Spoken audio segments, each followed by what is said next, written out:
Your new setup. I ain't gonna lie, this is not my room, but it's here right now. It's new setup for right now. But anyways, to get into the video, there's certain people you never want to, get on that bad side of, mainly because they're detrimental to your success. But then there's some people you just want to keep around. You don't want to burn all your bridges. And yeah, some people are just going to be impossible to keep around because, they just have that thing about them that you can't stand, or they just never rocked with you to begin with. But like I said, you should not want to burn all of your bridges. For that, I'm bringing you today's video, people you want to avoid pissing off. Go ahead, like, subscribe if you want. I'm not gonna talk too much, I'm finna get straight into it. First up, we got your coach. Now I know a lot of y'all don't play sports or anything like that, but hey, just reference some person guiding in an activity that you like. You always wanna keep the coach on your good side because, he's detrimental to a lot of things. He can have you on the bench, have you running suicides all day, cussing you out in front of the stands. All the things that just make you look like a scrub.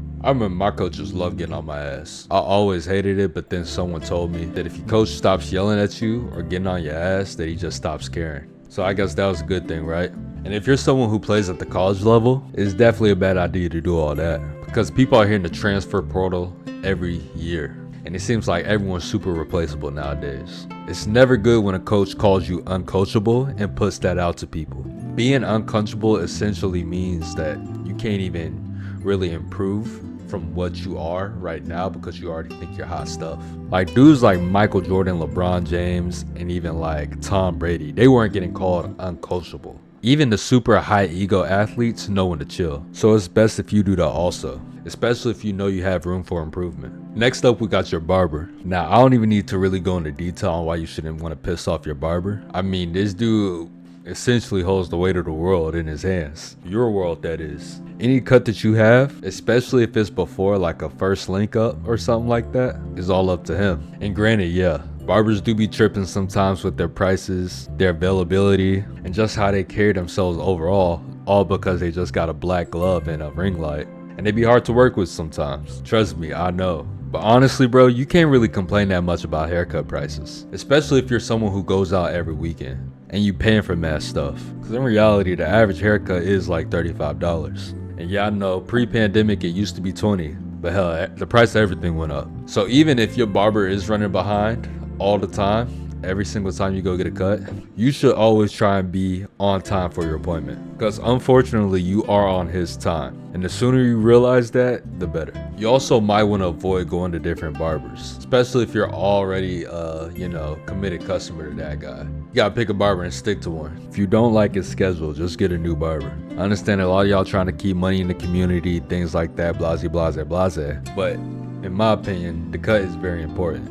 Also, one thing that I've noticed is a lot of people who know how to cut hair, whether it's from a YouTube channel or whether they're a barber themselves, try and coach the dude cutting their hair through the haircut process. That's gonna piss somebody off because no one likes being told how to do their job. If you was out in the middle of the country in the South somewhere and you got pulled over by a state trooper of some state, I know damn well your ass wouldn't be helping them write the ticket, talking about some, nah, you're not doing that right, this, that, and the third. You also sit there in silence. Last on the list, we got any reasonable friend or someone who's acquainted in your life. Anybody who's down to help you when you need help or is cool with you, and you're a person who's on BS a lot of the times, especially if it's a person putting up with your BS and they know they're putting up with your BS, whether it's a friend, acquaintance, or even like a girlfriend or a boyfriend, whatever you're into. If that person is down to help you out and he's understanding, but they're reasonable, so they realize when they're being taken advantage of, the worst thing you could do is finally break that ice. Because you won't realize how cold that water actually is when they're not there for you anymore.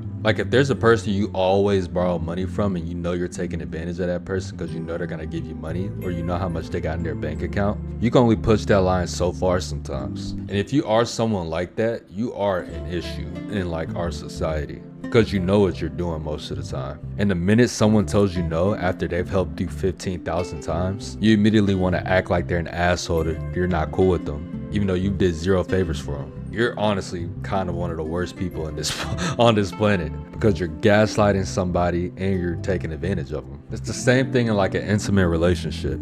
If you're with somebody and you're doing them dirty and they finally got sick of your BS and they were the one person on this planet who was down to deal with your BS, then you gotta take a look in the mirror, man. But yeah, anyway, I'm gonna get off my soapbox. I've been talking for a little while now. Don't want to keep this video too long. I'm gonna try and keep it short. Appreciate y'all for watching.